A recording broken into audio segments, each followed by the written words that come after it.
বিচার যোগে চ্যুতিয়ন্ততাসাম প্রায় বলীয় সবিশেষমেবম।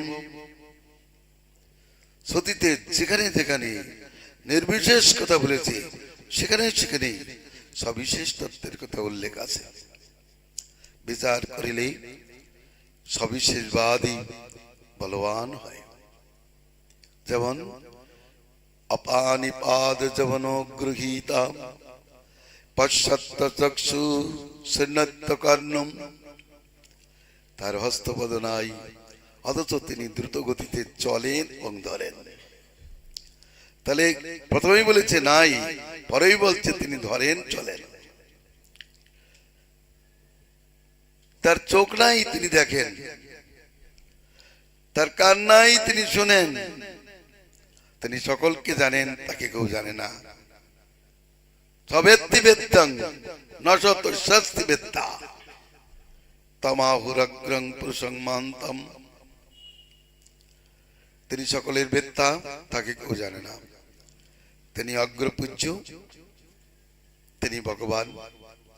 তিনি বলেছেন ব্রহ্ম নির্বিশেষ। কোথায়? নির্বিশেষ শব্দের অর্থ প্রাকৃত বিশেষ রহিত। তার প্রাকৃত বিশেষ কিছু নেই। বাধ্যজীবের মতো প্রাকৃত বিশেষ কিছু নাই। আর জীব ব্রহ্ম নয়, জীব ব্রহ্মের শক্তি। বিষ্ণু শক্তি পরাপ্রক্তা ইত্যাদি শ্লোক প্রমাণে তিনি তুলে ধরেছেন মায়াধীশ মায়াবজ ঈশ্বরের জীবে ভেদ। সেই জীবের সহিত ঈশ্বরের তুলনা করো তুমি। আর তুমি বলছো কিনা যে ব্রহ্ম বিকৃত হয়ে রামকৃষ্ণ হয়েছে। সত্যগুণের বিকার ব্রহ্ম অচিন্ত শক্তিক্রমে তিনি জগতে অবস্থান করিয়াও মায়া সম্বন্ধ মুক্ত। একটা প্রাকৃত চিন্তামণি যদি ক্ষণে ক্ষণে ছন্নভার প্রসব করে অবিকৃত থাকতে পারে, তাহলে ব্রহ্ম কেন সস্বরূপে এক অবিকৃত স্বরূপে অবস্থান করতে পারবে না? বিচার করো। ব্রহ্মজ্ঞানীকে পর্যন্ত কৃষ্ণ আকর্ষণ করেন। আত্মারাম শ্লোক ব্যাখ্যা করে সার্বভৌমের মস্তিষ্কের মালিন্য যত ছিল সব ধুয়ে মুছে পরিষ্কার করে দিয়েছিলেন। তখন তিনি বুঝতে পেরেছিলেন চিত্ত দর্পণের মার্জিত হলে তিনি বুঝতে পেরেছিলেন ব্রহ্মের প্রকৃত স্বরূপ। সেই ব্রহ্মই যে চৈতন্যদেব, তাও তিনি অনুভব করেছিলেন। চরণে সর্পন্ন হয়েছিলেন। অতএব চৈতন্যদেব ফাল্গুন মাসে সন্ন্যাস করে চৈত মাসে নীলাচলে বাস করেছিলেন। বৈশাখ মাসে সার্বভৌমকে উদ্ধার করেছিলেন। সেই সার্বভৌম ভট্টাচার্য মহাপ্রভুর এমনই ভক্ত হয়েছিলেন যে তিনি চৈতন্য বিনা আর কিছুই জানতেন না। নিরবধি তিনি এই ধ্যান জ্ঞান করতেন, গান করতেন। সতীসুত গৌর কোন ধাম। শ্রীমান মহাপ্রভু সেই সার্বভৌম আদি ভক্তগণের কাছে প্রস্তাব দিলেন, হে মহান্তগণ, তোমরা আমায় একটু অনুগ্রহ করো। আমার জ্যেষ্ঠ ভ্রাতা বিশ্বরূপ সন্ন্যাস করে দক্ষিণ ভারতে গেছে। কোথায় সেই ভ্রাতা আছে আমি একটু অন্বেষণ করব। তোমরা আমায় অনুমতি দাও, কারণ তোমাদের অনুমতি বিনা আমি কার্য সাধন করতে পারবো না।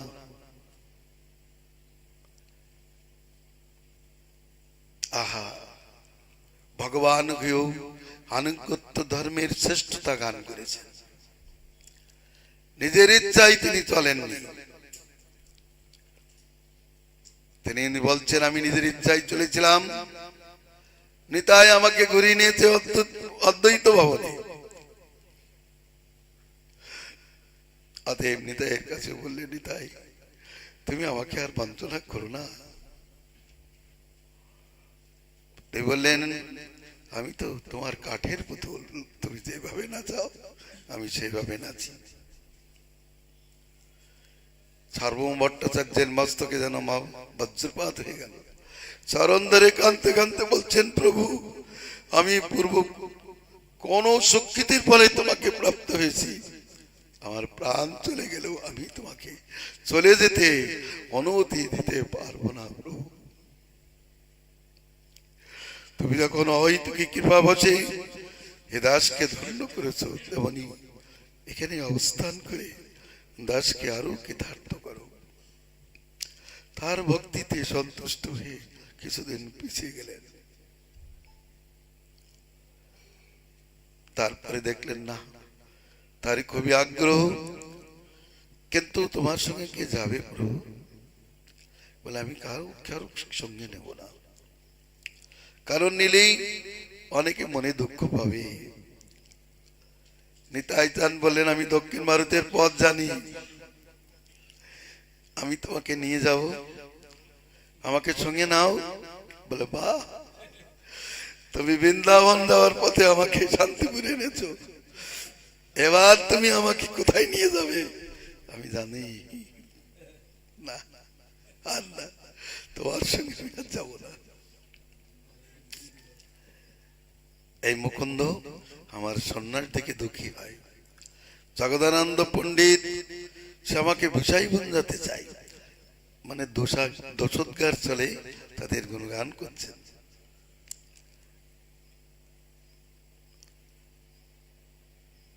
আমি সন্ন্যাসী, আমি নিঃস্ব, আর জগদানন্দ আমাকে বিষয় বুঝাতে চায়। তার কথা না শুনলেই রাগ, ঘরে দরজা দিয়ে শুয়ে থাকে, তারপর আমাকে তাকে উঠিয়ে খাওয়াতে হয়। আর এই যে দামোদর পণ্ডিত, ও আমার উপরে পর্যন্ত আঙুল লাগায়, কারণ কৃষ্ণ কৃপার ফলে ওর কোনো লোকাপেক্ষা নেই। আর বাস্তবিক ধর্ম শেখাতে গেলে একটু নিরপেক্ষ হতে হয়। লোকাপেক্ষা যার আছে তিনি সত্য ধর্মকে প্রকাশ করিতে পারেন না, আচরণ করতে পারেন না।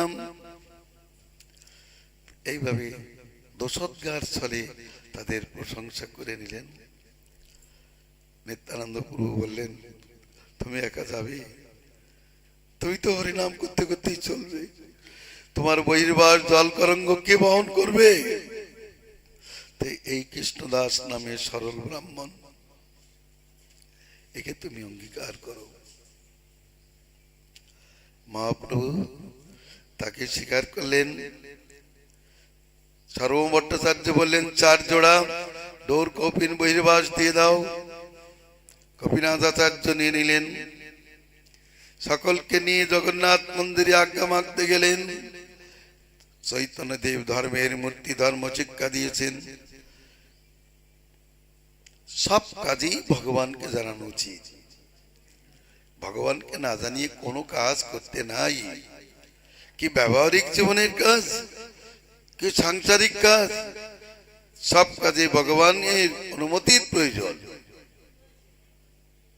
কারণ আমরা জানি শ্রী পুরুষোত্তম দেব তিনি দক্ষিণ ভারতে যুদ্ধযাত্রা করেছিলেন। সেই যুদ্ধে পরাজিত হয়ে কাঁদতে কাঁদতে জগন্নাথের চরণে প্রণাম করে বলছেন, প্রভু আমার সর্বত্র বিজয়, আমার পরাজয় হলো কেন? জগন্নাথ এসে বললেন, তুমি আমাকে জানিয়ে গিয়েছিলে অন্যায় হয়েছে প্রভু, যাও এবার তোমার জয় নিশ্চিত। সেই কৃষ্ণ বলদেব তাকে বিজয়ী করে তুললেন। চৈতন্যদেব সমস্ত ভক্ত নিয়ে জগন্নাথ মন্দিরে যে দক্ষিণ ভারতে যাত্রার জন্য আজ্ঞা গ্রহণ করিলেন। ভক্তদের কাছে আজ্ঞা নিলেন। সার্বভৌম ভট্টাচার্য চলতে চলতে বলছে, প্রভু তুমি দক্ষিণে যাবে, গোদাবরীর তীরে একজন ভক্তের সঙ্গে অবশ্য মিলিত হবে, তার নাম রামানন্দ রায়। তোমার সঙ্গের যোগ্য একজন পৃথিবীতে রসিক ভক্ত নাই রামানন্দ সম। আমি আর বেশি কিছু বলবো না, তুমি তার সঙ্গে মিলিত হলে বুঝতে পারবে সে রামানন্দ কে। সে মানুষ নয়, সে রসের সাগর। আমরা প্রথমে তাকে বুঝতে পারি নাই, তাই বৈষ্ণব বলে উপহাস করেছিলাম। তোমার কৃপায় আমি বুঝতে পারলাম রামানন্দ কত বড় ভক্ত। মহাপ্রভু তা স্বীকার করলেন। সকলের অনুমতি নিয়ে তিনি যাত্রা করলেন। কিভাবে যাচ্ছেন? কৃষ্ণ কৃষ্ণ কৃষ্ণ কৃষ্ণ কৃষ্ণ কৃষ্ণ কৃষ্ণ গে, কৃষ্ণ কৃষ্ণ কৃষ্ণ কৃষ্ণ কৃষ্ণ কৃষ্ণ গে, কৃষ্ণ কৃষ্ণ কৃষ্ণ কৃষ্ণ কৃষ্ণ কৃষ্ণ কৃষ্ণ হে, কৃষ্ণ কৃষ্ণ কৃষ্ণ কৃষ্ণ কৃষ্ণ কৃষ্ণ কৃষ্ণ হে, কৃষ্ণ কৃষ্ণ কৃষ্ণ কৃষ্ণ কৃষ্ণ কৃষ্ণ রক্ষ মাম, কৃষ্ণ কৃষ্ণ কৃষ্ণ কৃষ্ণ কৃষ্ণ কৃষ্ণ রক্ষ মাম, কৃষ্ণ কৃষ্ণ কৃষ্ণ কৃষ্ণ কৃষ্ণ কৃষ্ণ পাহি মাম, কৃষ্ণ কৃষ্ণ কৃষ্ণ কৃষ্ণ কৃষ্ণ কৃষ্ণ পাহি মাম, রাম রাঘব রাম রাঘব রাম রাঘব রক্ষ মাম, কৃষ্ণ কেশব কৃষ্ণ কেশব কৃষ্ণ কেশব পাহি মাম, রাম রাঘব রাম রাঘব রাম রাঘব রক্ষ মাম, কৃষ্ণ কেশব কৃষ্ণ কেশব কৃষ্ণ কেশব পাহি মাম। শ্রীমান মহাপ্রভু শ্রীমতী রাধার ভাবে বিভোর হয়ে কৃষ্ণ বিরহক্রান্ত চিত্তে কৃষ্ণ নাম কীর্তন করে করে চলেছেন। এটা নয় যে দক্ষিণ ভারতে রামানন্দীদের সুখ বিধানের জন্য রামের নাম কীর্তন করেছেন, তা নয়। তিনি রাধানাথ রামের নাম কীর্তন করেছেন। শ্রী গৌর সুন্দর সর্বত্র রাধা ভাবে ভাবিত ছিলেন। দক্ষিণ ভারত যাত্রা করলেও তিনি রাধা ভাবে বিভাবিত। তার নেত্রে নিকুঞ্জ বিলাস বসে এসেছে। শ্রীমতী রাধারানী নিকুঞ্জ বিলাস স্মরণ করে কৃষ্ণ বিরহে কাঁদছেন। কৃষ্ণ কৃষ্ণ বলে, হে কৃষ্ণ, হে আমার আকর্ষ, আমার প্রাণাকর্ষ, আমার মনাকর্ষ, আমার অঙ্গাকর্ষ, তুমি কোথায় কোথায় গে কোথায় গে, তুমি আমাকে রক্ষা করো। তোমার দর্শনামৃত দানে এ দাসীর প্রাণকে রক্ষা করো। হে রাম, হে আমার রমন। শ্রীমতী রাধারানী যেমন সেই কৃষ্ণকে রাম বলে সম্বোধন করেছেন, আর রমন কৃষ্ণের আর এক নামই দিয়েছে রাঘব, রাগধাতু দীপ্ত, অর্থাৎ নিকুঞ্জ বিলাসান্তে শ্রীকৃষ্ণের অপূর্ব শোভা হয়েছিল। রমন ঘেতু তার অঙ্গে যে অপূর্ব মনমতো তর্পণজনিত শোভা হয়েছিল, তার জন্য তার নাম দিয়েছেন রাঘব।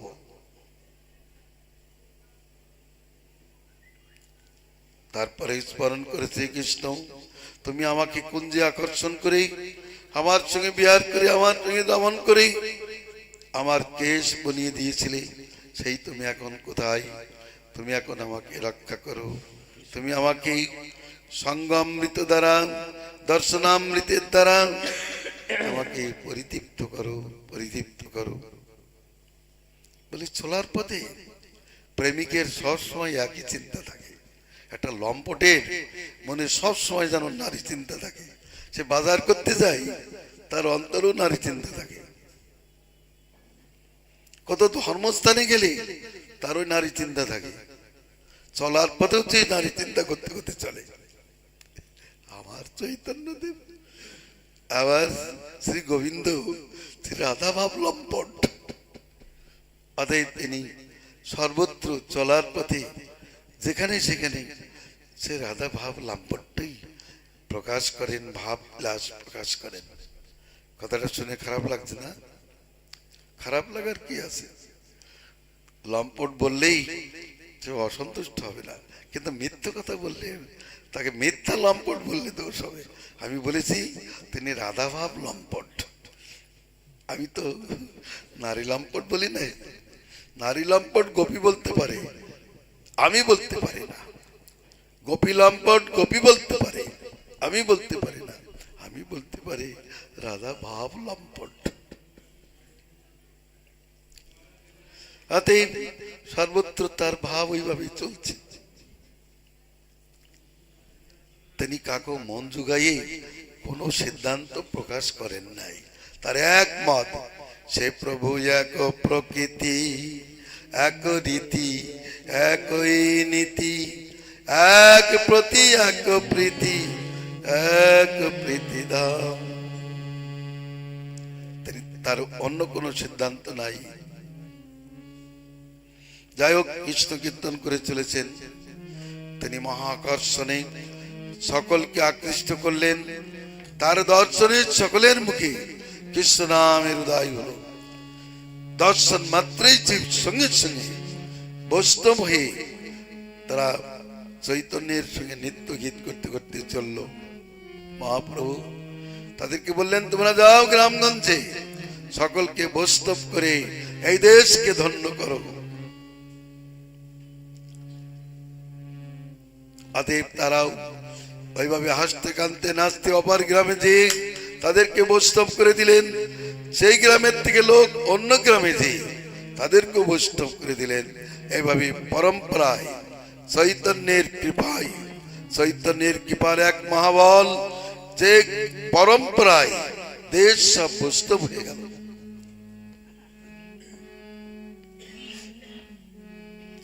বৈষ্ণব করেন তারে করিয়া লিঙ্গন।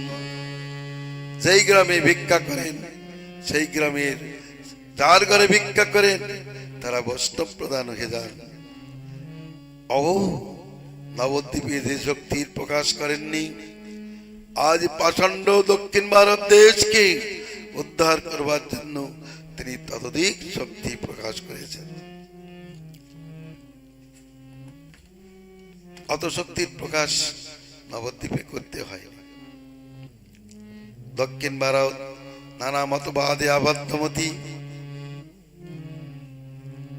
তারা যেন গ্রাহগ্রস্ত হয়েছে, নানা মতবাদ রূপ গ্রাহগ্রস্ত হয়েছে দক্ষিণ ভারতের জনগণ। চৈতন্যদেব কৃপা চক্রে সেই গ্রাহচ্ছেদন করে তাদেরকে মুক্ত করেছেন। অলৌকিক চরিত্র গৌরের দর্শন মাত্রই প্রেমোদয়। যে গৌরাঙ্গের নাম লয় তার ভয় প্রেমোদয়, তারে মই যাও বলিহার। এ তো দর্শন নাম নিলে, কিন্তু নাম নেওয়ার অপেক্ষা নেই। দর্শন মাত্রই বৈষ্ণব, দর্শন মাত্রই প্রেমন্মাদ। চৈতন্যের অলৌকিক শক্তি। আজ তিনি অন্য ধর্ম অবলম্বনদের মতো হাতে কোরআন নিয়ে, তলোয়ার নিয়ে জীবকে ধর্মপথে চালিত করেন নাই। তাদের ধর্মে তাদেরকে প্রবর্তিত করেন নাই, বা ধনের লোভ বা অন্য কিছু দেখিয়ে জীব জাতিকে ধর্মান্তরিত করে নাই। পরন্তু ধর্মান্তরিত যে সমস্ত জীব, তাদেরকে ঘর বাপসি করেছেন চৈতন্য দেব। তার এমন শক্তি, তার দর্শনের শক্তি, তার নেত্রপথে যে এসেছে সেই বৈষ্ণব হয়ে ধন্য হয়েছে। তার কর্ণপথে যে এসেছে সে ধন্য হয়েছে। তার চিত্তে যে এসেছে সে ধন্য হয়েছে। তার চরণে যে পরিণত হয়েছে সেই পর্যন্ত ধন্য হয়েছে। আহা, এইরূপ কীর্তন করতে করতেই তিনি আসলেন কর্মক্ষেত্রে।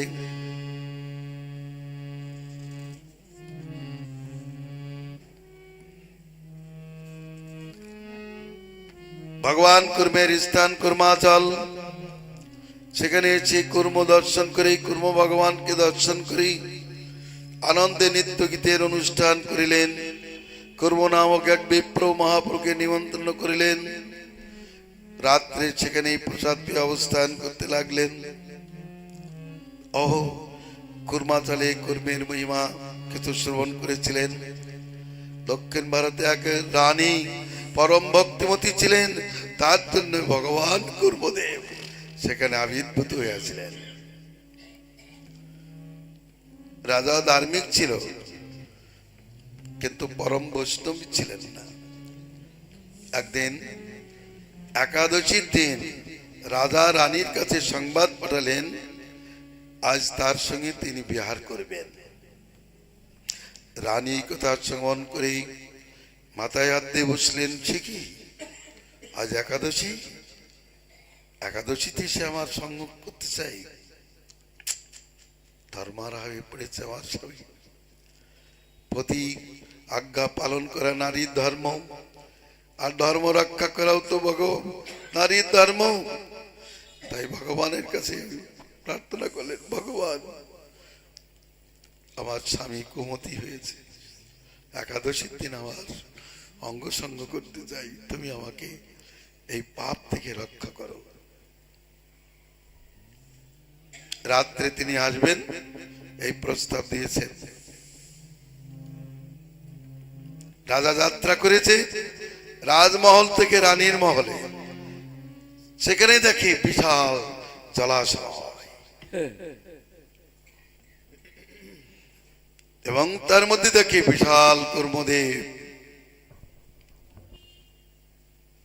দেখি ওই রানীর কৃপায় রাজার মতি ভালো হয়ে গেল। কুর্ম বুঝতে পারলেন, ভগবান কে বুঝতে পারলেন আমার রানী ভক্তিমতী, তার ভক্তিতে সন্তুষ্ট হয়ে ভগবান আমাকে পাপ কর্ম থেকে মুক্ত করবার জন্য এই স্বরূপ স্বীকার করেছেন। সঙ্গে সঙ্গে তার মিলন প্রবৃত্তি ছেড়ে দিয়ে ভগবানের চরণে প্রণত হলেন। তার স্ত্রী ভগবান দর্শন করে সুখী হলেন। সেই থেকে ভগবান কর্মদেব সেখানে অবস্থান করছেন।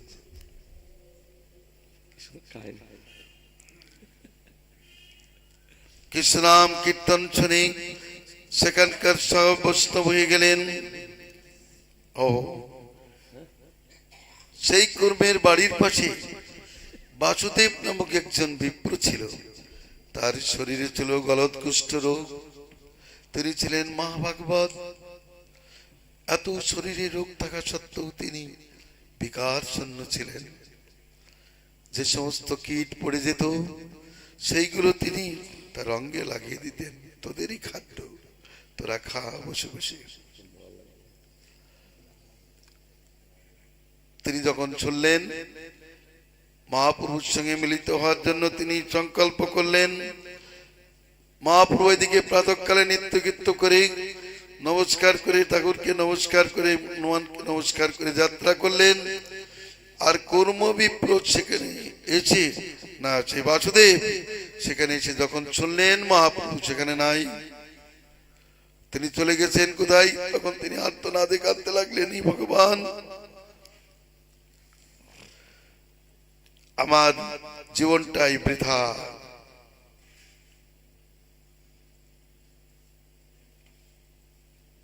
কাঁদছেন খুব আর্তনাদে। বাসুদেব নাম এক দ্বিজ মাচাই, সর্বাঙ্গে গলিত কুষ্ঠ সেও ক্রীড়াময়। অঙ্গ হইতে যেই ক্রীড়া কচিয়া পড়াই, উঠাইয়া সেই ক্রীড়ার রাখে সেইটাই। রাত্রে শুনেছেন প্রভুকে না পেয়ে তিনি আর্তনাদ করছেন। এমন সময় মহাপ্রভু এসে তাকে আলিঙ্গন করেছেন।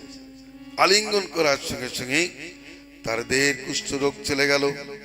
ধন্যং নমিতং চৈতন্যং বাসুদেবং দয়াদ্রদীম, নষ্ট কুষ্ঠং রূপপুষ্টং ভক্তি তুষ্টং সকার্যম। আমি সেই ধন্য চৈতন্য কৃপাম্বুদিকে নমস্কার করি, যিনি বাসুদেব বিপ্রকে কুষ্ঠমুক্ত করে সুবর্ণকান্তি দান করেছিলেন এবং প্রেম দিয়ে তার মনটাকে পরিপূর্ণ করেছেন। নষ্ট কুষ্ঠং রূপপুষ্টং ভক্তি তুষ্টং চকারজা।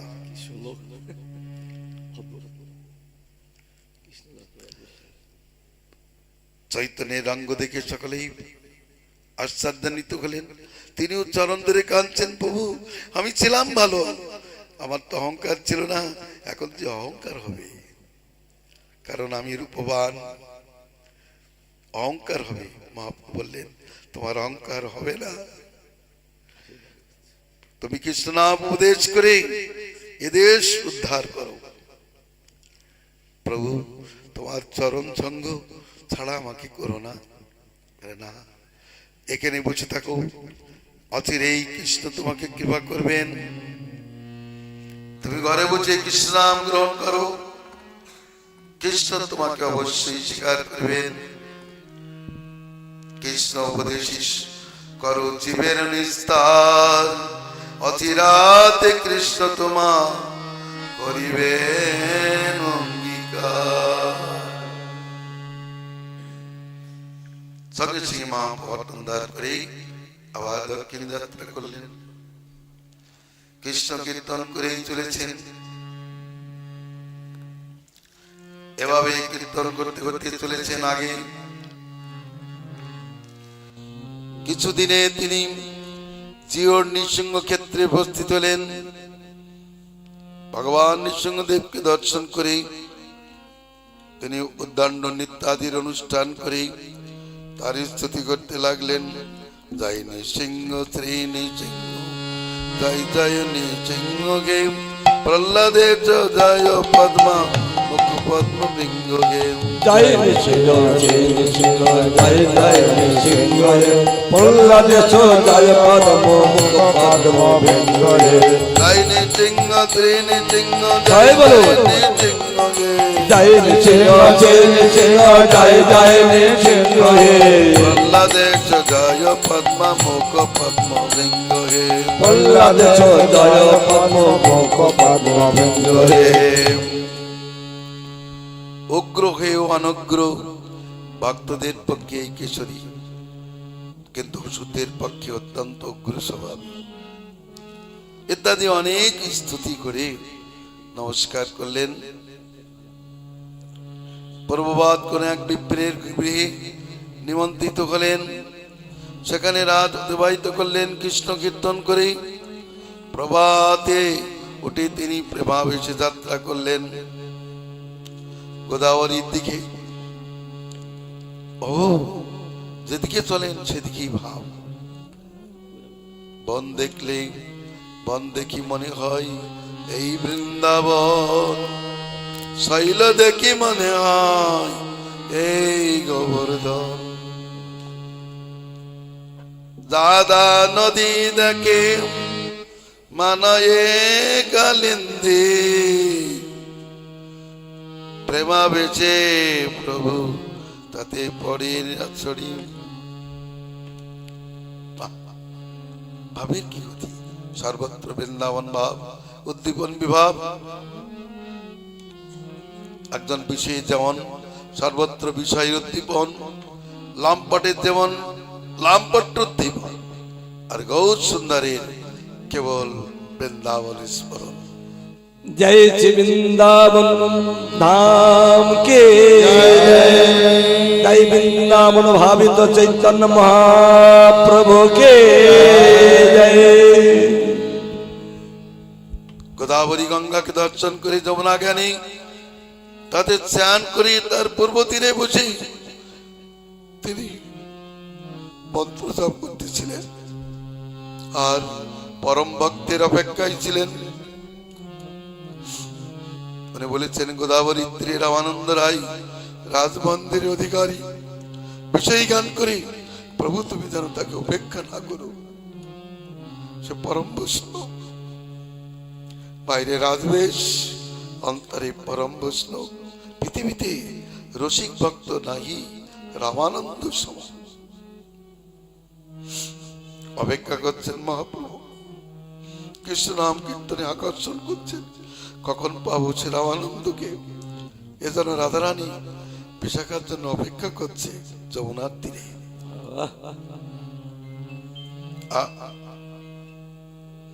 এদিকে রামানন্দ রায় দোলাই করে ব্রাহ্মণবৃন্দ সহ গোদাবরী স্নানে আসলেন। যথারীতি স্নান কার্য সাধন করলেন। পূর্বতটে দেখে এক সন্ন্যাসী, তাকে দেখে তার মন গলে গেল।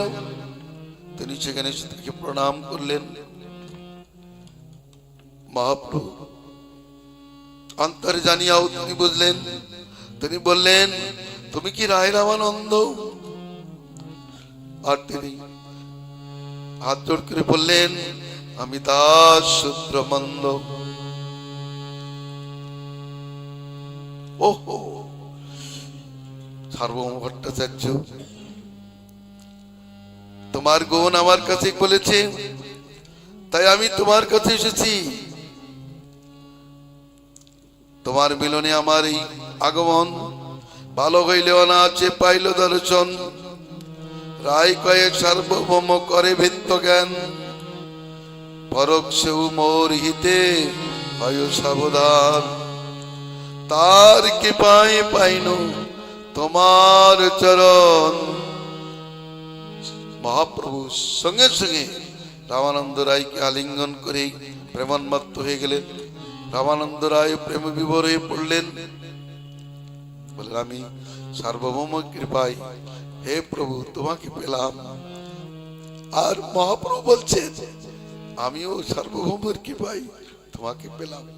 তাই গৌর প্রেমানন্দে হরি হরি হরি বলো। উভয়ের মিলন কি? জয়।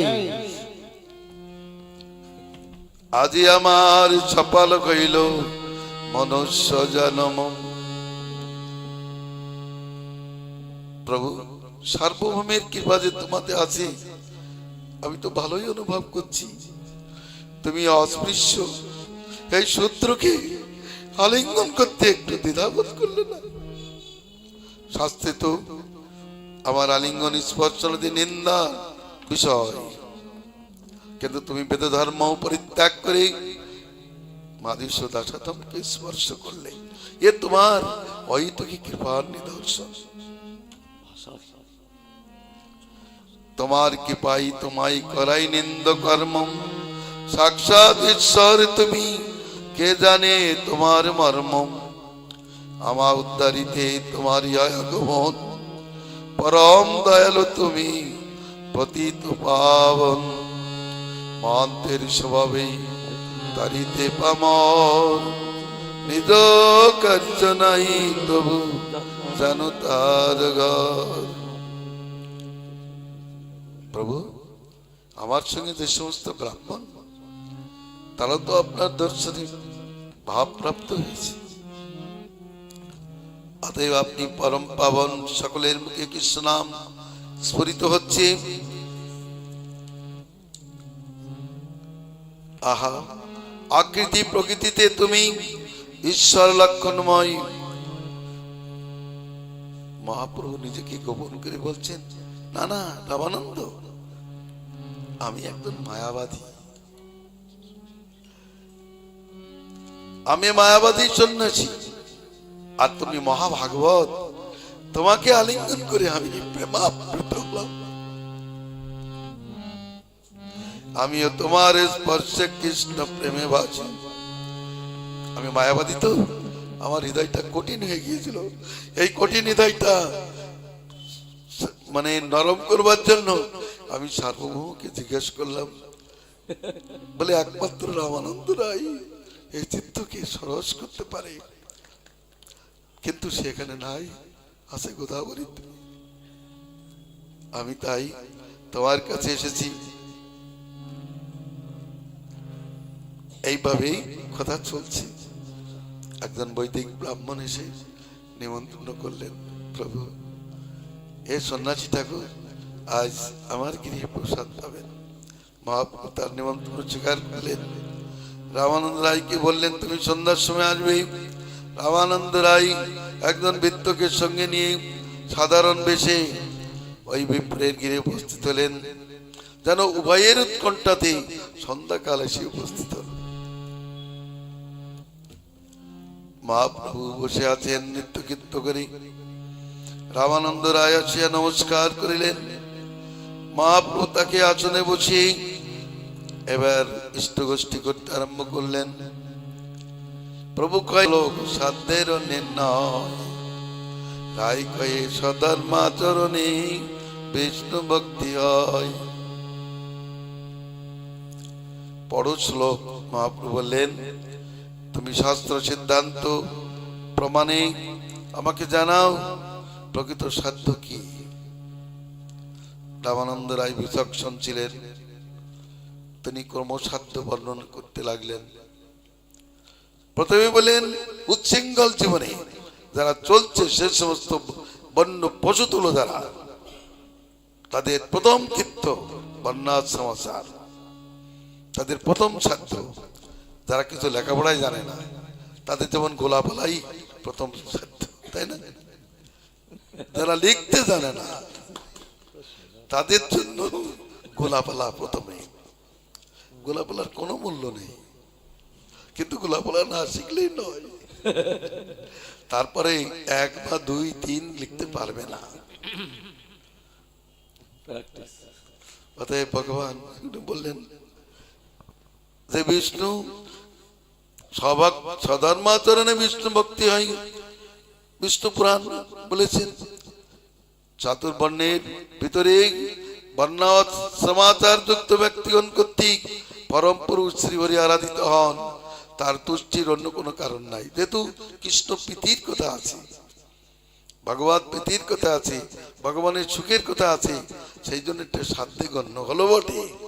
কিন্তু মহাপ্রভু এতে সন্তুষ্ট নাই, বললেন এও বাহ্য আগে কওয়ার। এটা বাহ্য শুদ্ধ ভক্তি সিদ্ধান্তের বহির্ভূত বিষয়। এখানে শুদ্ধ ভক্তির কথা নাই। শুদ্ধ ভক্তি একমাত্র সাধ্য। শুদ্ধ ভক্তি হইতে প্রেমদায় হয়, কিন্তু বিদ্যা ভক্তিতে প্রেমদায় হয় না। এই জন্য মহাপ্রভু বিদ্যা ভক্তিকে, কর্মমিশ্রাদি ভক্তিকে তিনি সাধ্যতেই স্বীকার করলেন না।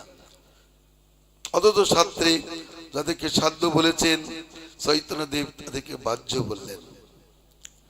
বলেন এটা বাহ্য, শুদ্ধ ভক্তির বহির্ভূত বিষয়। কারণ বর্ণাশ্রম এর বিকল্প পদ্ধতিতে নরক গতির কথা আছে। কারণ চারি বর্ণাশ্রমী যদি কৃষ্ণ নাই ভজে, সকর্ম করিতেও তবে রৌরবে পড়ে ভজে।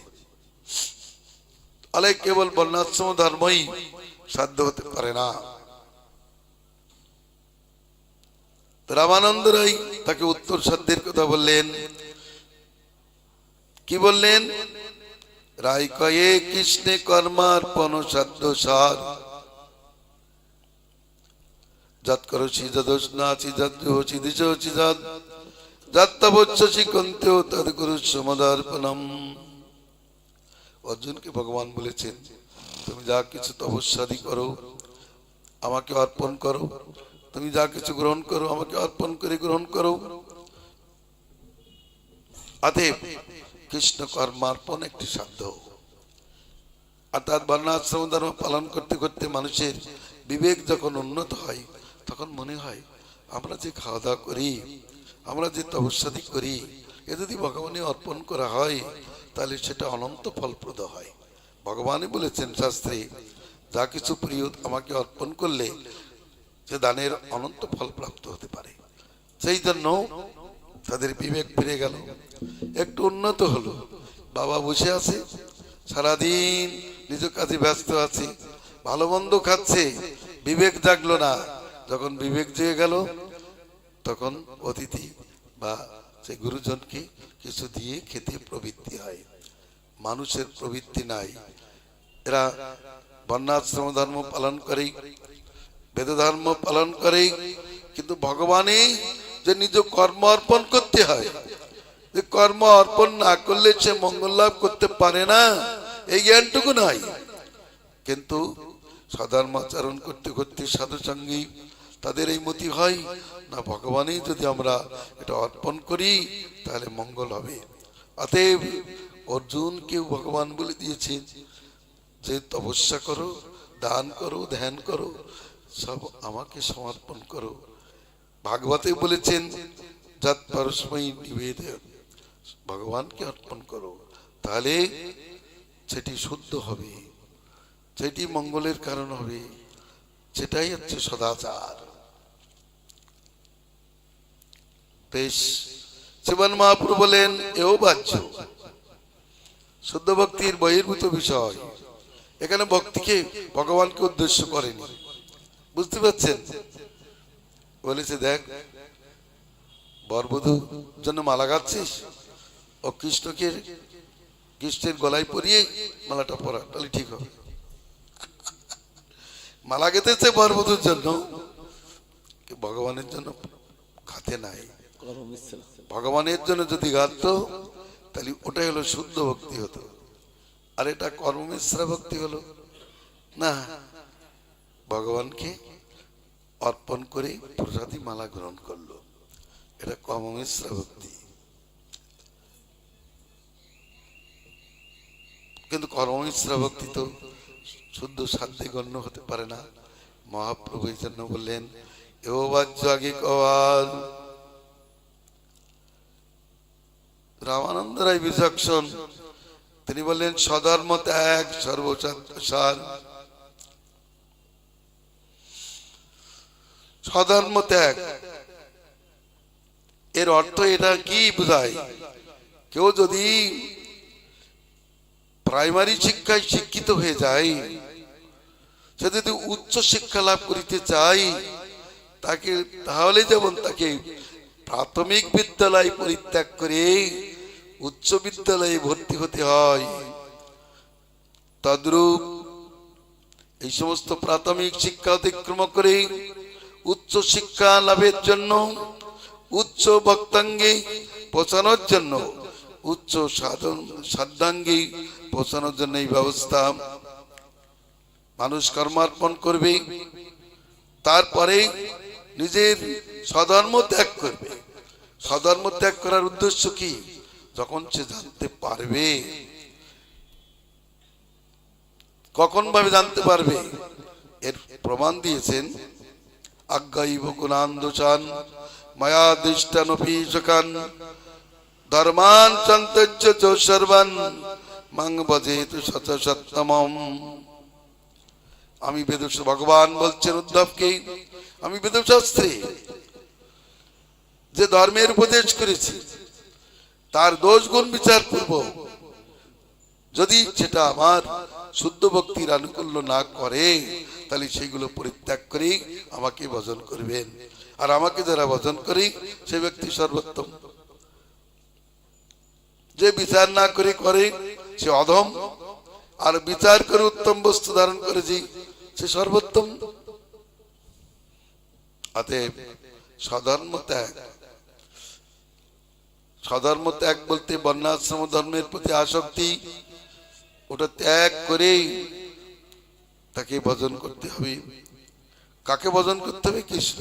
কৃষ্ণ ভজন না করলে স্বধর্ম ত্যাগ একটা পাপ বিশেষ। ভগবান বলেছেন হে উদ্ধব, হে অর্জুন, আমার এই কথা শ্রবণ করে তোমার মাথা ব্যথা উপস্থিত হয়েছে না? আমি নানা প্রকার যোগে 18টা অধ্যায়ে 18 যোগের কথা বলেছি। ওই কথা শ্রবণ করে তোমার মস্তিষ্কে জ্বালা ঢুকে গিয়েছে। এখন তুমি কর্তব্য ঠিক মতো নির্ণয় করতে পারছো না, ধর্ম ধর্ম করে তোমার মাথা ব্যথা উপস্থিত হয়েছে। আমি বলছি তুমি ওই সমস্ত ধর্ম পরিত্যাগ করে সর্বান্তকরণে আমাতে প্রবৃত্তি করো, কারণ আমি ওই সমস্ত ধর্মের মূল, আমার প্রপত্তি সমস্ত ধর্মের নিষ্পত্তি। যারা সর্বান্তকরণে কৃষ্ণে প্রপত্তি করে তাদের সমস্ত ধর্মের নিষ্পত্তি হয়। দেব পূজা, পিতৃ পূজা আর সমাজ সংসারের সব কাজ সিদ্ধ হয়। কোন ধর্মের অভাব থাকে না, কারণ এটা ধর্মের মূল স্বরূপ। তাই ভগবান বলেছেন তুমি আমাতে প্রপত্তি করো, তাহলে তুমি ধর্মহারা হবে না। বাহ্যত ত্যাগ করিলেও তোমার প্রকৃত ত্যাগ হবে না।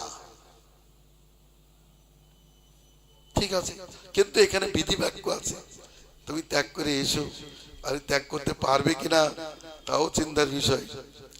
না, এইসব কি করে ত্যাগ করব? হবে না, চেষ্টা করে দেখবো। এমনটি করলে তো হবে না। গোপীকে বলতে হয়নি তোমরা সবকিছু ত্যাগ করে আমাকে ভজন করো, কোন গোপীকে বলেছেন? তারা সব কিছু ত্যাগ করে কৃষ্ণের কাছে গেলে কৃষ্ণ বলছে চলে যাও ঘরে, স্বামী আছে, স্বামীর সেবা করো, তাই না পরলোকে নিন্দা হবে, পরলোকে দুর্গতি হবে, এ লোকে নিন্দা করবে। তারা বলল সব ধর্ম আমার তোমার চরণে। জয় বলতো গোপীগণ কি। অর্জুনকে উপদেশ দিতে হলো, অর্জুন তো এই জগৎ সংসারী জীবকে উপদেশ দিতে হচ্ছে, এই ধর্ম সংকটে তুমি সমস্ত আচার অন্য ধর্ম চিন্তা পরিত্যাগ করে আমাদের শরণাপন্ন হও। আর গোপী কৃষ্ণের রূপে গুণে আকৃষ্ট হয়ে সর্বধর্ম পরিত্যাগ করে কৃষ্ণের চরণে শরণাপন্ন হয়েছেন। এটাই পরম ধর্ম, এটা ধর্মের তাৎপর্য। শ্রীমান মহাপ্রভু বললেন এও বাহ্য, এতেও শুদ্ধ ভক্তির বিচার নাই। শুদ্ধ ভক্তির যে বিচার এখানে সেটা নাই। উনি বললেন তাহলে জ্ঞান মিশ্র ভক্তি সাধ্য ব্রহ্মভূত প্রসন্নাত্মা নশতি নুকাঙ্ক্ষতি সমো সর্বে যুবতেষু মদ্ভক্তি লভতে পরম। ব্রহ্মভূত প্রসন্নাত্মা গণ পর্যন্ত আমাতে এই ভক্তি করিয়া থাকে। ব্রহ্মজ্ঞান সিদ্ধির জন্য যে ভক্তি, ওটা শুদ্ধ ভক্তি হবে না। অনেক সময় ব্রহ্মজ্ঞানীগণ তারা কৃষ্ণের ধ্যান করেন ওই ব্রহ্ম চিন্তায় সিদ্ধির জন্য, কিন্তু এই ধ্যান শুদ্ধ ভাগ নাই। কেউ যদি শাক খায় পেট পরিষ্কার করার জন্য, তাহলে সে মহাপ্রভুর প্রিয় হতে পারবে না। মহাপ্রভু শাক খেয়েছেন, আমুল শাক খাই, তুমি এত শাক খাও কেন? বলে শাক খেলে পেট পরিষ্কার হয়। আরে পেট পরিষ্কার করার জন্য শাক খাওয়া, তাহলে মহাপ্রভুর ধর্মাচরণ করা নয়। এই তুই এত পরিক্রমা করছিস কেন? বলে ডাক্তার মশাই বলেছে সুগার হয়েছে, একটু ঘোরাঘুরি কর। তা কি করবো, কোথায় আর ঘুরবো? মন্দিরটা ঘুরি। মন্দিরটা ঘুরলো, সেইটা হবে শুদ্ধ ভক্তি হবে কি? ভগবত পিতার্থে তো হলো না। যদি ভগবত পিতার্থে না হয় তাহলে শুদ্ধ ভক্তি বিচার এখানে থাকবে না, এখানে তো নাই। জ্ঞান মিশ্রা ভক্তি জ্ঞান সাধন করার জন্য করছি। যদি কেউ পুত্র প্রাপ্তির জন্য হরিভক্তি করে তাহলে তো শুদ্ধ ভক্তি হবে না। মোক্ষ প্রাপ্তির জন্য যারা হরিভক্তি করে, সিদ্ধি প্রাপ্তির জন্য হরিভক্তি করে, তাদের এই ভক্তি শুদ্ধ ভক্তি না, তাদের ভক্তি হচ্ছে মিশ্র ভক্তি। চৈতন্যদেব বললেন শুদ্ধ ভক্তি না হলে তার সাধ্যে গণনা হবে না, ওটা বাহ্যের মধ্যে থাকবে। দ্বারের বাইরে বড় বড় মন্দির দেখা গেল, বললেন যে মন্দির নাকি গোপুরম। তা গোপুরম আর মন্দির এক? কখনোই না। গোপুরম দেখে যদি বলে এটাই মন্দির তো হবে না। মন্দির আছে অনেক দূরে, সেখানে যেতে গেলে অনেক দ্বার অতিক্রম করতে হবে। আমি এখান থেকে দিল্লি যাব, লাভ মেরে দিল্লিতে যেতে পারি না, আমাকে এখান থেকে অনেক দূর যেতে হয়। এখান থেকে বিহার অতিক্রম করে তারপরে উত্তরপ্রদেশ হয়ে শেষে দিল্লিতে যেতে হয়। তেমনি শুদ্ধ সিদ্ধান্তে শুদ্ধ সাধ্যে পৌঁছতে গেলে অবান্তার সাধ্যকে অতিক্রম করতে হয়। কারণ এইরূপ ব্রহ্মচিন্তা গণমিশ্রা ভক্তি সাধ্য হতে পারে না, তাতে প্রেমোদয় হয় না। চৈতন্যদেব বলেছেন, তিনি রূপ শিক্ষায় বলেছেন শুদ্ধ ভক্তি হইতে হয় প্রেমায়ুৎপন্ন, অতএব শুদ্ধ ভক্তির কয়ে লক্ষণম। অন্নদেব অন্ন পূজা ছাড়ি জ্ঞান কর্ম, আনুকূল্যে সর্বেন্দ্রিয়ে শ্রীকৃষ্ণ ভজনম। এই শুদ্ধ ভক্তি হইতে প্রেম হয়, ভাগবত পঞ্চরাত্রি এই তত্ত্ব কয়। কিন্তু ভক্তির সঙ্গে যদি ভক্তি মুক্তি চিন্তি বাঞ্ছা যদি চিত্তে রয়, সাধন করিলেও তবু প্রেমোদয় না হয়, হবে না। এটাই নিয়ম। চৈতন্যদেব জীবজাতিকে কর্মের আবিলতা, ধর্মের আবিলতা, জ্ঞান তপস্যাদির আড়ম্বর পরিত্যাগ করিয়ে তাকে ধুয়ে মুছে পরিষ্কার করে শুদ্ধ সিদ্ধান্তে পৌঁছানোর জন্য ব্যবস্থা নিয়েছেন। প্রভুদেব বলে দিলেন, এ বাহ্য আগে কহার রায় কয় জ্ঞান চন্না ভক্তি সাধ্য সার। জ্ঞান চন্না ভক্তি, যেখানে জ্ঞানের প্রয়াস নেই, যেখানে কর্মের প্রয়াস নেই, যেখানে ভোগের প্রয়াস নেই, যেখানে সিদ্ধি বাঞ্ছা নেই, যেখানে মুক্তি বাঞ্ছা নেই, এমন যে ভক্তি, সে তার নাম হচ্ছে জ্ঞান চন্না ভক্তি। ওই জ্ঞান চন্না ভক্তি সাধ্য সার। প্রমাণ দিচ্ছেন ভাগবতের শ্লোক। ব্রহ্মা বলেছেন, জ্ঞানে প্রয়াস আমুদবৎসনন্ত এবং সন্মকরিতং জীবন্তি সন্মকরিতং ভবদীয় বার্তাম স্থানে স্থিতা সুধিগতাং তনুবাং মনোবীর যে প্রায় চিত জিত প্রশিষ্ট স্ত্রীলক্ষম। ব্রহ্মা বললেন, অবেদ ব্রহ্মানুসন্ধান রূপ জ্ঞানের প্রয়াস পরিত্যাগ পূর্বক শরণাগত জীবনে সাধুদের মুক্তিকে উচ্চারিত আপনার কথামৃত পানির দ্বারা বেঁচে থাকেন, কায়মনোবাক্যে দ্বারা আপনার কথা সৎকার করেন, ত্রিজগতের অজিত ভগবান তার কাছে জিত হইয়া যায়। এখানে কৃষ্ণ প্রাপ্তির কথা আছে। অতএব মহাপ্রভু বলেন, হ্যাঁ রামানন্দ এও হয়, কিন্তু এতটুকুই যথেষ্ট নয়। এ বীজ পত্তন হলো, এর আগে কিছু আছে তো বলো। এগো হয়, এতদিন বাহ্য বাহ্য করে দিলেন, এও নয় এও নয়, এবার বলেছেন এও হয়। আগে কর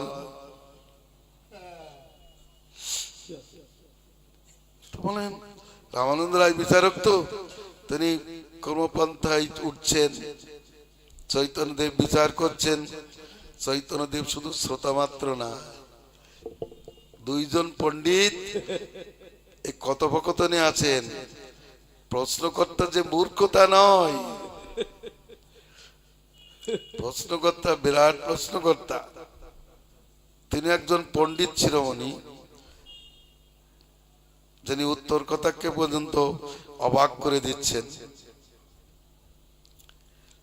বলেন প্রেম ভক্তি সর্বসাধ্য সার। তাহলে প্রেম ভক্তি সাধ্য সার, নানা উপচারে ভগবানকে পূজা করলে ভগবান সুখী হন না, কিন্তু যদি প্রেম যোগে সেটা ভগবানে অর্পণ করা হয় তাহলে খুবই ভালো হয়। প্রমাণ দিচ্ছেন নানা উপচার পূজন মার্ত বন্ধু প্রেম নৈব ভক্ত হৃদয়াং সুখবিদ্যুতং সেন যাবৎ কুদস্তি জঠরে ধনুটা পিপাসা তাবৎ সুখায় ভবতু ননুভক্ষ প্রেম।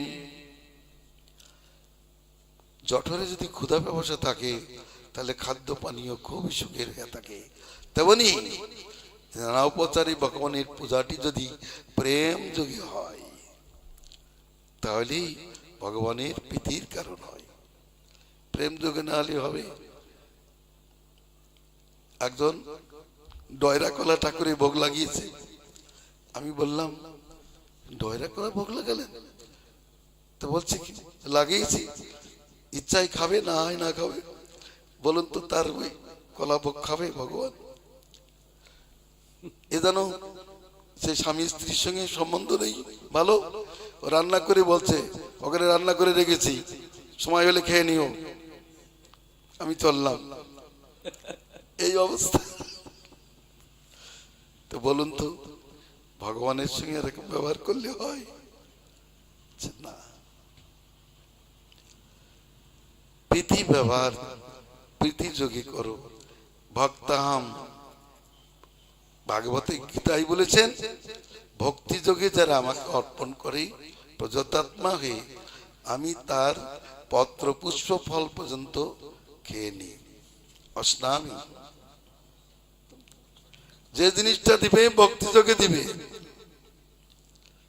অভক্তি ভাবে দিলে ভগবান গ্রহণ করেন না। ভক্তি ভাবে কলার কুষা দিয়েছেন, তাই ভগবান খেয়ে নিয়েছেন। রামানন্দ রায়ের এই উত্তর হলো যে প্রেম ভক্তি সর্বসাধ্যের সার। উত্তর সাধ্যে অভাব আছে, কিছু এক একটা করে অভাব আছে। কৃষ্ণে সধর্মাচরণ করেছে কৃষ্ণ, কিন্তু কৃষ্ণে নিজের কর্ম অর্পণ করে না, এই অভাবের জন্য সেটা বাহ্য পড়ে গেল। আবার কৃষ্ণে কর্মার্পণ করেছে, স্বধর্ম ত্যাগ না করলেই সে ধর্মটি শুদ্ধ হয় না।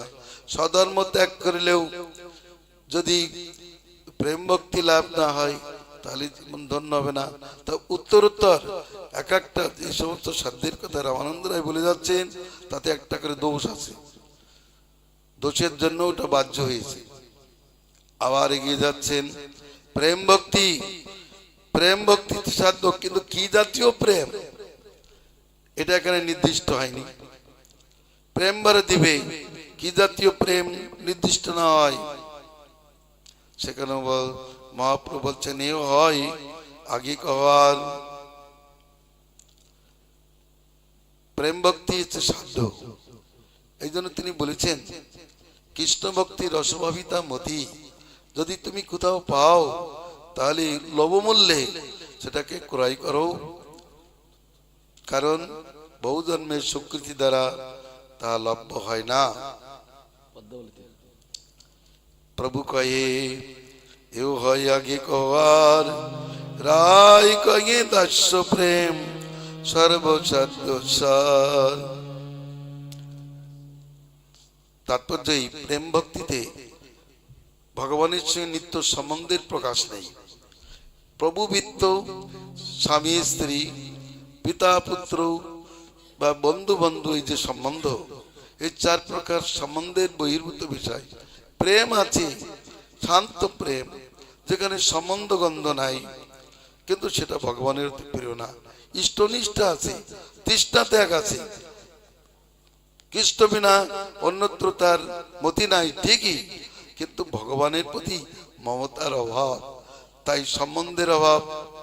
মমতা যোগে তো সম্বন্ধ হয়, আমার প্রভু, আমার পতি, আমার পুত্র, আমার বন্ধু, এরকম সম্বন্ধ কেন নাই? বললেন ও প্রেম, ওটা কেমন সাদা মাটা, ওর কোনো বিশেষত্ব নেই, অতএব সাধ্য সার হলো না। এখানে বলছেন দাস্য প্রেম। ভাগবতের শ্লোক তুলে দিয়েছেন, দুর্বাসা মুনি বলেছেন, যার নাম শ্রীমাত্রেণ পমান ভবতি নির্মলম তস্য তীর্থ পদ কিংবা দাসানাম অবশিষ্যতি। যার নাম শ্রীমাত্রেই পুরুষ নির্মল হয়, তীর্থপাদ শ্রী হরির যারা দাস, তাদের আর কিছু সাধ্য অবশেষ থাকে না। ভক্ত প্রার্থনা করে সবসময়, ভবন্তমেবানুচরণ নিরন্তর নিঃশেষ প্রশান্ত মনোরথান্তর কদাগময়ী কন্তিকে নিত্য কিঙ্কর প্রসূই স্বামী সনাথ জীবিতম। আমি সমস্ত মনোরথ পরিত্যাগ করি, একান্ত ভাবে কবে হে জগন্নাথ তোমার পাদ পদ্ম সেবা করিব। এটা ভক্তের প্রার্থনা। দাস্য প্রেম উন্নত, কিন্তু দাস্য প্রেমের মধ্যে দাস্য প্রেম উন্নত হলেও তাতে কিছু অভাব লক্ষিত হচ্ছে, যে সেখানে সম্ভ্রম আছে, বিশ্রম্ভের অভাব। সম্ভ্রম, উনি আমার পূজ্য প্রভু, আমি ভিত্ত, কিন্তু তার সেই অন্তরঙ্গ ভাবের অভাব। মহাপ্রভু সেই জন্য বললেন এও হয় আগে কবার। এটা হবে, কিন্তু এতে মহাপ্রভু সন্তুষ্ট হলেন না, কারণ সেখানে সম্ভ্রম আছে, বিশ্রম্ভ ভাব নেই। সখ্য প্রেম সাধ্যসার বললেন, প্রমাণ তুলে দিয়েছেন ভাগবতের শ্লোক তুলে, ইত্তং সুতাং ব্রহ্মসুখানুভূতং দাসঙ্গতানাং পরদৈবতেন মায়াশ্রিতানাম নরদারকেনুম সাকং বিযোগ কিত পুণ্য পঞ্জাম। তিনি ব্রহ্মজ্ঞানীদের কাছে ব্রহ্ম সুখানুভূতি স্বরূপ, যিনি দাসগণের কাছে পরদেবতা স্বরূপ, অথচ নরদের কাছে নরবালক রূপে প্রতিমান। বহু জন্মের পঞ্জীভূত স্বীকৃতির ফলে শ্রীদামাদি গোপগণ সেই শ্রীকৃষ্ণের সঙ্গে সখ্যরসে বিহার করিয়াছিলেন। সম্ভ্রমমুক্ত, অত্যন্ত বিশ্রমযুক্ত, সকাল সকাল খেলা হচ্ছে, একসঙ্গে উঠা বসা, খাওয়া দাওয়া সবকিছুই করেন। এদের ভিতরে ভয় নেই, ওরা কৃষ্ণকে হাত জোড় করে না। দাসগণ তো দাস প্রভুর প্রতি হাত জোড় করেন, কিন্তু সখাগণ মা প্রয়োজন বোধে বলে, তুমি কোন বড় লোক, তুমি আমি সব, তুমি নন্দ ঘোষের নন্দ রাজার পুত্র, আমি বিষবন রাজার পুত্র। হ্যাঁ, সেদিন তুমি আমার কাছে পরাজিত হলে, আর তুমি এখন গর্ব দেখাচ্ছ। তুমি গোবর্ধন পর্বত ধারণ করেছো, কে বলেছে, কোন শক্তিতে হয়েছে জানো? আমরাও ধরেছিলাম, আমরা না ধরলে তোমার হাতের থেকে পড়ে যেত। আবার কোলাকুলি, না দেখলেই থাকতে পারে না। আদেব সখ্য প্রেম সর্বসাধ্য সার,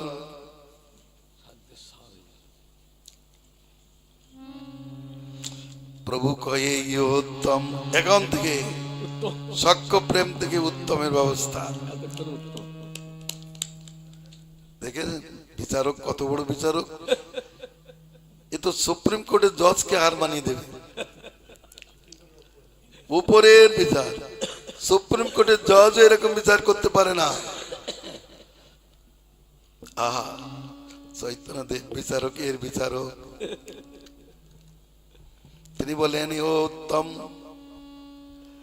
উত্তম আগে কহার, রায় কয়ে বাৎসল্য প্রেম সর্বসাধ্য সার। ইনি বড়, ইনি একজন বড় উকিল, এক একটা প্রস্তাব পেশ করছেন, উত্তম উত্তম উত্তম প্রস্তাব। বাৎসল্য প্রেম তার মানে দাস্য প্রেম থেকে দাস্য প্রেমের অভাব হলো, কিছুটা ছিল সম্ভ্রমের অভাব। এবার সখ্য প্রেমে স্নেহাধিক্যের অভাব, স্নেহাধিক্যের অভাব। এতে দাস্য আছে, ইষ্টনিষ্ঠা তৃষ্ণত্যাগ আছে, সেবা আছে, সখ্যভাব আছে। কৃষ্ণ কখনো মায়ের সঙ্গে সখ্যভাবে বিহার করেন, কিন্তু সখাদের মধ্যে স্নেহাধিক্যের অভাব।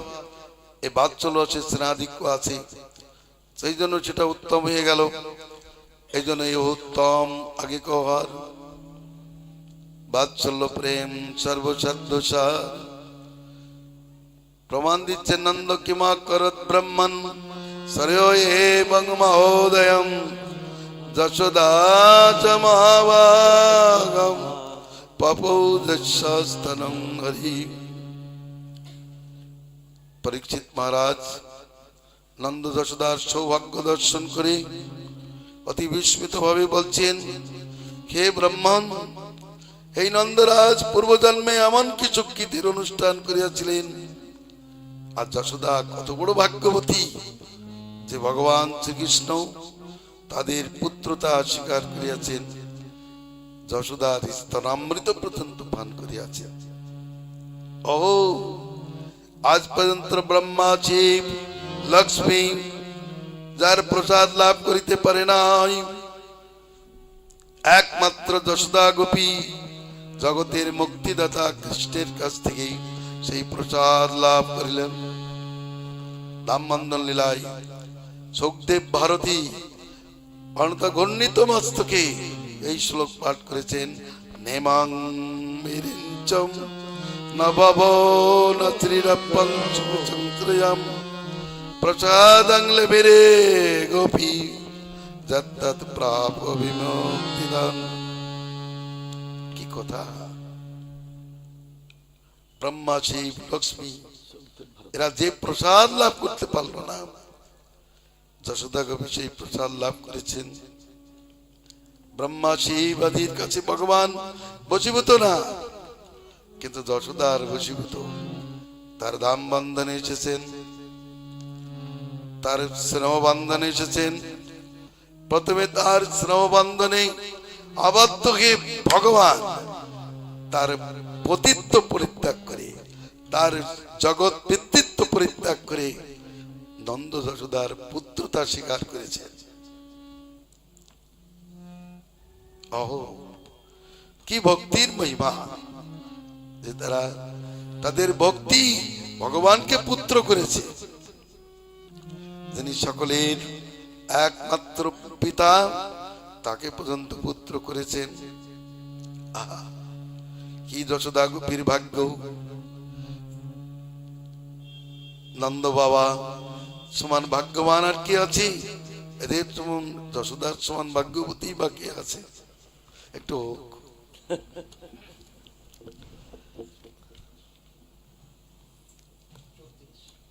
নন্দ বাবা সম ভাগ্যবান ভবে নাই। ধন্য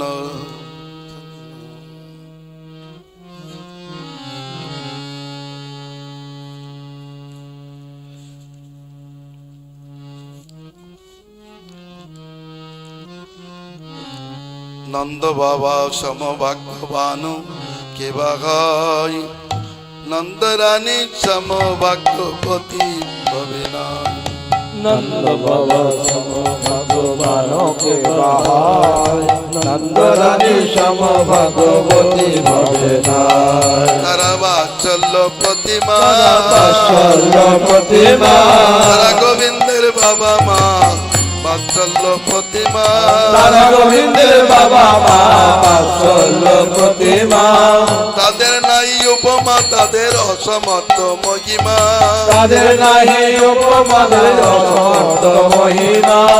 কোটি মুখে শেষ যদি মহিমা বর্ণ, প্রতি মুখে শেষ যদি মহিমা বর্ণায়, তথাপি না পাই দোহার ভাগ্যের সমুচ্চয়। তথাপি না পাই তোমার ভাগ্যের সমুচ্চয়। নন্দ বাবা পায়ে মোর কোটি নমস্কার, নন্দ বাবা পায়ে মোর কোটি নমস্কার। অনন্ত ব্রহ্মাণ্ড নাথ পুত্র রূপে যায়, অনন্ত ব্রহ্মাণ্ড নাথ পুত্র রূপে যায়। নন্দ রানী পায়ে মোর কোটি নমস্কার, নন্দ রানী পায়ে মোর কোটি নমস্কার। রাজস্থানামৃতে সুখী ব্রহ্মাণ্ড ঈশ্বর, দাসনামৃতে সুখী ব্রহ্মাণ্ড ঈশ্বর। নন্দ বাবা কি জয়, নন্দ রানী কি জয়, নন্দ বাবা কি জয়, নন্দ রানী কি জয়। নন্দ বাবা কি জয়, নন্দ রানী কি জয়, বাবা কি জয়, নন্দ রানী কি জয়। রোহিণী মাতা কি জয় জয় জয়, রোহিণী মাতা কি জয় জয় জয়। নন্দরাজ যশোদা দেবী বহুষী প্রশংসান্বিত।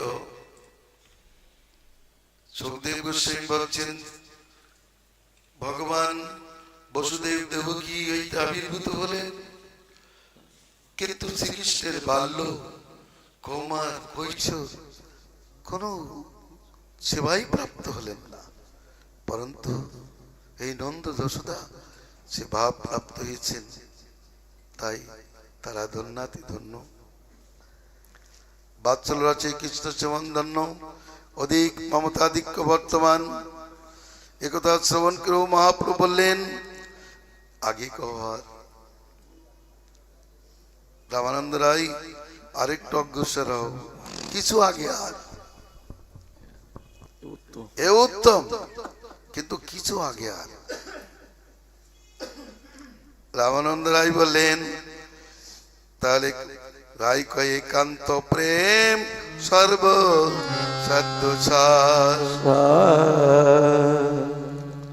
কান্ত প্রেম সর্বসত্বসার প্রমাণ দিলেন ভাগবতের শ্লোক নায়ং শ্রিয়ঙ্গ নিতান্ত রাতে প্রসাদম সরিত চেতাং নলিন গন্ধরোচাঙ্কুতন্নম রাজোৎসব্যস্য বুজদণ্ড গৃহীত কণ্ঠম লব্ধাশিষং চৌদগান ব্রজ সুন্দরীনম।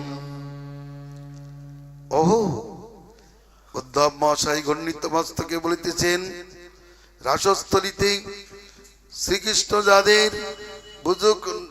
যাদের স্কন্ধে পূজার্পণ করে নৃত্য করেছেন হাত ধরে,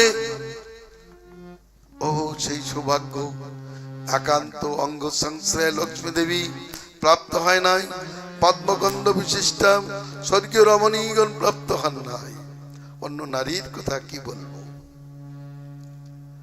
অতএব গোপীদের প্রতি প্রসাদটা সর্বোত্তম, মধুর রসিক, এখানে অভাব নেই কিছু হবে। এতে ইষ্ট নিষ্ঠা তেষ্টা ত্যাগ উত্তর উত্তর শ্রেষ্ঠ, সেবা উত্তম, সখ্য উত্তম এবং তাদের স্নাধিক্য অধিক। অতএব পরম পর্যায়ে হলেন। রামানন্দ রায় বলেন, প্রভু কৃষ্ণ প্রাপ্তির উপায় আছে অনেক, এদের মধ্যে তারতম্য আছে, বিচার করলে সেটা জানা যায়। যেমন পঞ্চভূতের পূর্বভূতের গুণ পরপরভূতে আছে, তেমনি দাস্যাদির গুণ ওই মধুর রসে আছে, উত্তর উত্তর রসে বর্তমান। অতএব এরা শ্রেষ্ঠ। যতই উত্তর উত্তর ভাব প্রাপ্ত হয় ততই তাদের স্বাদ বেড়ে যায়। যেমন রসের স্বাদ থেকে গুড়ের স্বাদ অধিক, গুড়ের স্বাদ থেকে চিনির স্বাদ অধিক, চিনির স্বাদ থেকে মিশ্রির স্বাদ অধিক, মিশ্রির স্বাদ থেকে সীতামিশ্রির স্বাদ আরো সর্বাধিক। তদ্রূপ এরা উত্তরোত্তর শ্রেষ্ঠ। এতটুকু রসের বিচার চললেন।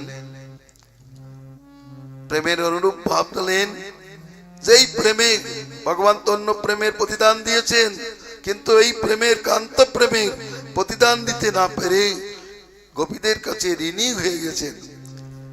ভগবান গীতায় বলেছেন, যে আমাকে যেভাবে ভজন করে আমি তাকে সেইভাবে ভজন ফল প্রদান করি, কিন্তু তিনি গোপীর কাছে হার মেনে গেছেন। এই প্রেমার অনুরূপ না পারে বুঝিতে, অতএব ঋণী হয় কয়ে ভাগবতে। ন পারয়াং নির্বদ্ধ সংযুদম সসাধু কৃত্যং বিবুধায়ুষাপিবম জামাভজন দুর্চর গৃহ শৃঙ্খলম সংবেশ তদ্ভব পতিদাতু সাধুনাম। ভগবান শ্রীকৃষ্ণ বললেন, এই ব্রজ সুন্দরীগণ, তোমাদের সহিত আমার এই যে সম্বন্ধ নিষ্কপট, তোমরা আমার প্রতি যে ভাব প্রদর্শন করিয়াছ, আমি দেবতা সদৃশায়ু প্রাপ্ত হইয়াও কোনদিন তোমাদের ভাবের প্রতিদান করিতে পারিব না। কারণ তোমরা দুর্জর গৃহশৃঙ্খল ইহকাল পরকাল ধর্ম কর্ম পরিত্যাগ করে সর্বান্তঃকরণে আমাকেই ভজন করিয়াছ। আমি এর প্রতিদান দিতে পারি না, আমি জগদীশ্বর হয়েও এর প্রতিদান দিতে পারবো না। তাই হাত জোড় করে বলছি, তোমরা নিজ গুণে সাধুকীর্ত দ্বারা এই ঋণী ব্যক্তিকে ঋণ মুক্ত করো। কারণ একজন যদি অন্যায় কাজ করে, সাধু ব্যক্তি যেমন নিজ গুণে তাকে ক্ষমা করে দেন, তেমনি আমি তোমাদের প্রেমের প্রতিদান দিতে পারছি না, তাই তুমি তোমাদের কাছে আমি ঋণী, আমাকে তোমরা একটু ঋণ মুক্ত করো। কিভাবে? তোমরা সাধু, তোমরা নিজের গুণে আমাকে ঋণ মুক্ত করো। কবিগণ সন্তুষ্ট হয়ে বললেন, শ্রীমতী রাধারানী বললেন, এই কবিগণ সব প্রসন্ন হয়ে যাও, সকলেই প্রসন্ন হয়ে গেলেন। অমনি গোবিন্দ তাদের হাত ধরে রাসলীলা নৃত্য করতে আরম্ভ করলেন। জয় শ্রীমতী রাধা রানী কে জয়, জয় শ্রী কৃষ্ণচন্দ্র ভগবান কে জয়, জয় কৃষ্ণচন্দ্র ভগবান কি জয়। ব্রতকবিদের সঙ্গে তার অপূর্ব শোভাবর্তী হতে লাগলো। মহাপ্রভু বললেন, হে রাই, এটাই সাধ্যের অবধি সুনিশ্চয়, কৃপা করি কহ যদি আগে কিছু হয়।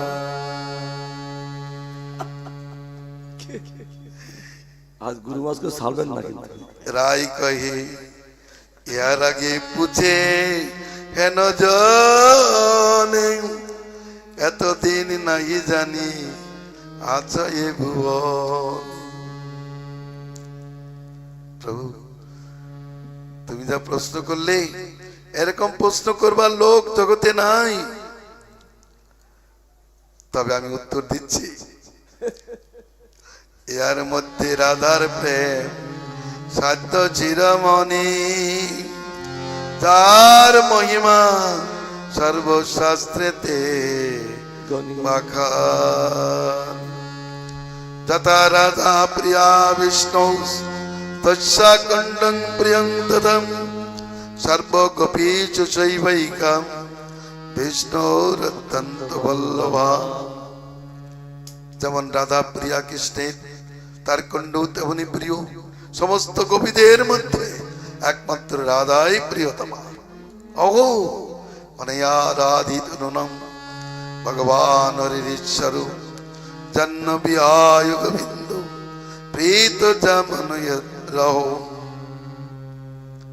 রাজস্থলিতে রাধার পদের জন্য দেখি কোন গোপী বলিলেন, এই সুন্দরী নিশ্চয়ই জগদীশ্বর শ্রীকৃষ্ণকে পূর্ব জন্মে অধিক আরাধনা করিয়াছিলেন, যার জন্য আমাদের মতো সকলকে পরিত্যাগ করে এই সুন্দরীকে লইয়া এই নির্জন বনে বিহার করিতেছে গোবিন্দ।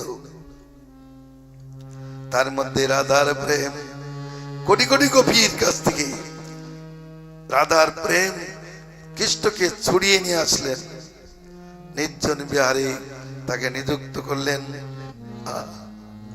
কি অপূর্ব রাধার মহিমা! প্রভু কয়ে, আগে কহ শুনি পাইয়ে সুখে, তোমার মুখে যেন অমৃত নদী বহে। আমি একটা কথা জানবো, বলো প্রভু।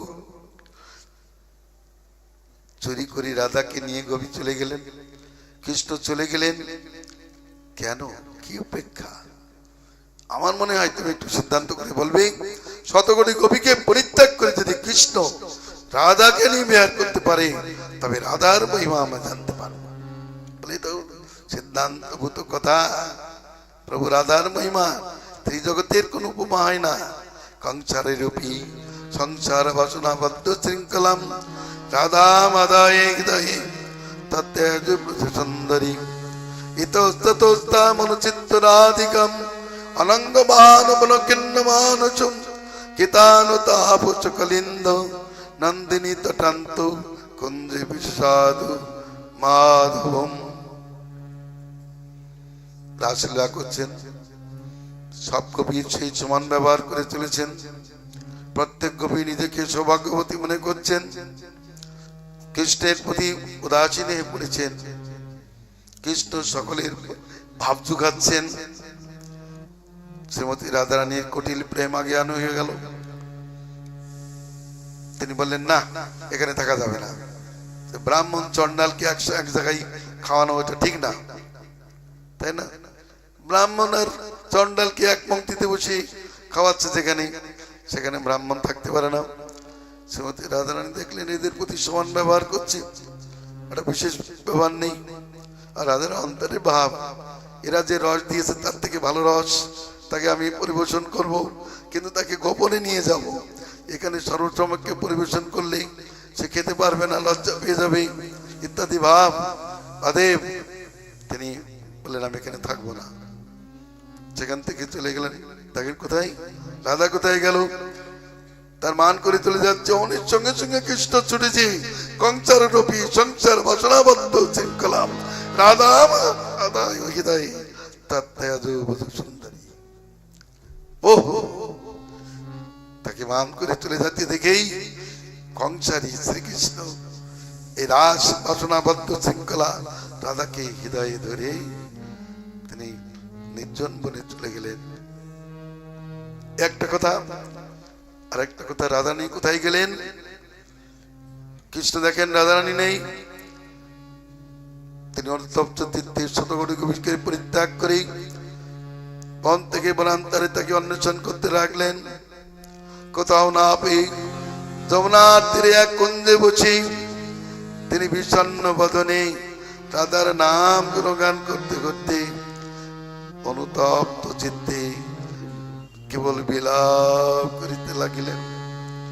কিতানুতাপ সকলিন্দিত টান্দ কুঞ্জে বিশ্বসাদ মাধব কিং ধনেনু কিং জনেনু কিং জীবিতেনু মে। হায় হায়, রাধা যদি আমার অপসন্ন হয়ে যায় তাহলে আমার ধনের কি প্রয়োজন, আমার জনের কি প্রয়োজন, আমার এই জীবনের বা কি প্রয়োজন? রাধা বিনা আমার সর্বস্ব শূন্য। যেমন গোবিন্দ বিরহী রাধার সব দিক শূন্য, তেমনি রাধা বিরহী গোবিন্দের সমস্ত দিক শূন্য হয়ে গেল। রাধা মন্ত্র জপ করতে লাগলেন, জপ করতে করতে তিনি রাধার বর্ণ প্রাপ্ত হলেন। এদিকে শ্রীমতী রাধারানী সখীদের সহিত কৃষ্ণ অন্বেষণে সেখানে সেই দেখি কৃষ্ণ আজ গৌর বর্ণ। সখীরা বুঝতে পেরেছেন, রাধাকে বললেন, রাধে এই যে তোমার প্রাণকান্ত এখানে বসে আছেন। না, আমার প্রাণকান্ত তো শ্যামল কান্তি। তোমার ভ্রান্তি মন, এই দেখো চূড়া, এই বাসি, এই তো পিতবাস, এই কৃষ্ণ। এর আবার কারণ কি জানো? তোমার মন্ত্র জপ করতে করতে তোমার ধ্যানে এই কৃষ্ণ এই গৌর বর্ণতা প্রাপ্ত হয়েছে। তুমি স্পর্শ করো, নিশ্চয়ই সে শ্যামল হয়ে যাবে। রাধারানী বললেন, আমি কোনো দ্বিতীয় পুরুষকে স্পর্শ করি না, শ্যাম ব্যতীত কোনো পুরুষকে আমি স্পর্শ করি না।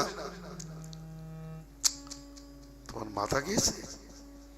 বলছি, আত্মা নিয়ে জোর করে তার গায়ে দিতেই সঙ্গে সঙ্গে শ্যামবর্ণ হয়ে গেল। রাধা কৃষ্ণ মিলন হলো প্রেমানন্দে একেবারে। জয় শ্যামবর্ণ গৌর বর্ণ মিলন কি, জয় কি। অতএব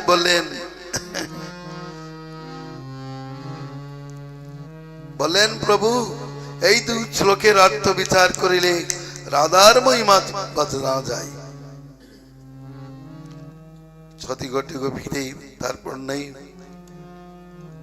তার মনোৎপত্তি হয়নি।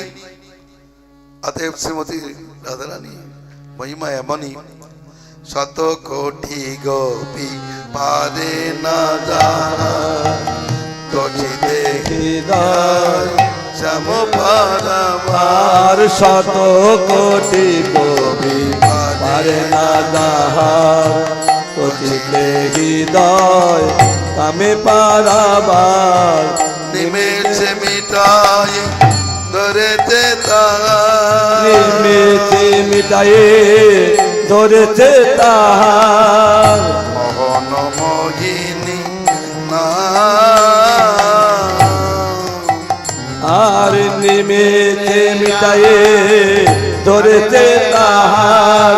মোহন মোহিনী নাম বিজলি বদনী নাম, বিজলি বদনী নাম, বিজলি বদনী নাম। শ্যাম মনোপ্রিয়া শ্যাম নাগরিয়া শ্যামময় মন প্রাণ, বিজলি বদনী নাম।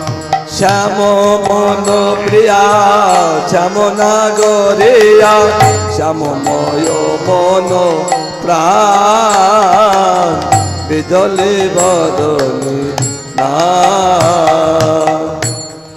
গানটা তো খুব ভালো, হ্যাঁ গাইলেও তো আনন্দ হবে। মধুর মধুর মধুর। শ্যাম সোহাগিনী সুন্দরী শ্যামা শ্যাম বিনোদিনী নবীনা মামা। শ্যাম সোহাগিনী সুন্দরী শ্যামা শ্যাম বিনোদিনী নবীন মামা।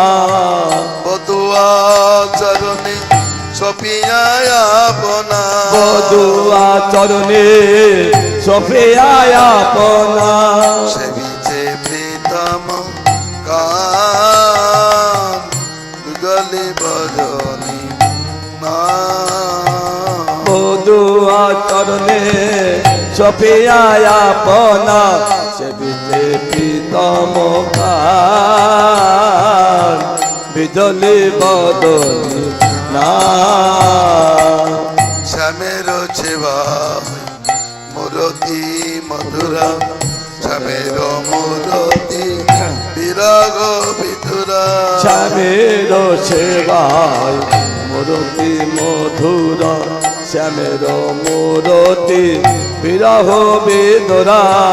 সরম পরম হইতে দেহারা হয়েছে হারা। গাইছে মর্ম গান বিজলি করণী না। আর চরম ভরম হয়েছে রে হারা গাইছে মরম গান বিজলি বদলি না। শ্যাম নামে তার বদন ভরা শ্যাম রূপে তার অন্তর জোড়া।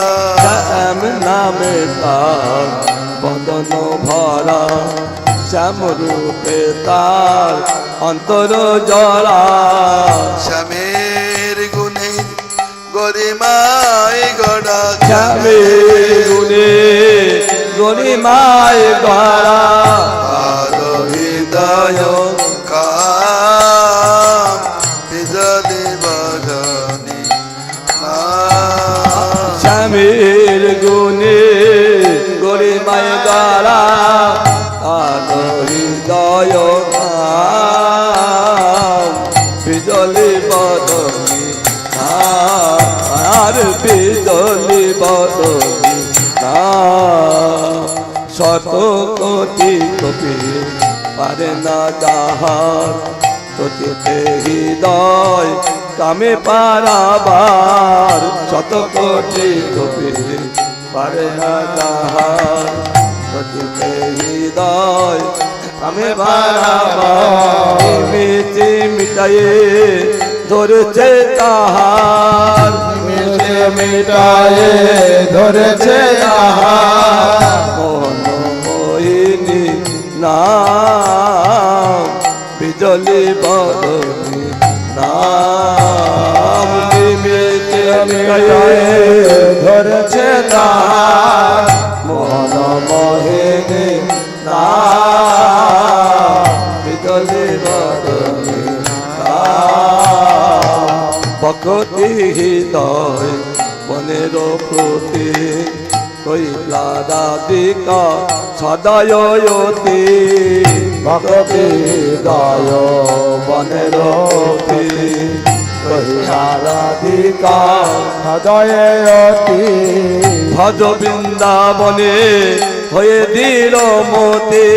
ভজ বৃন্দাবনে হয়ে দিল মতি। পূর্ণ হবে মনস্কার বিজলি বদলি না। ভজ বৃন্দাবনে হয়ে দিল মতি। পূর্ণ হবে মনস্কার বিজলি বদনা। আর বিজলি বদলি না। বিজলি বদনা।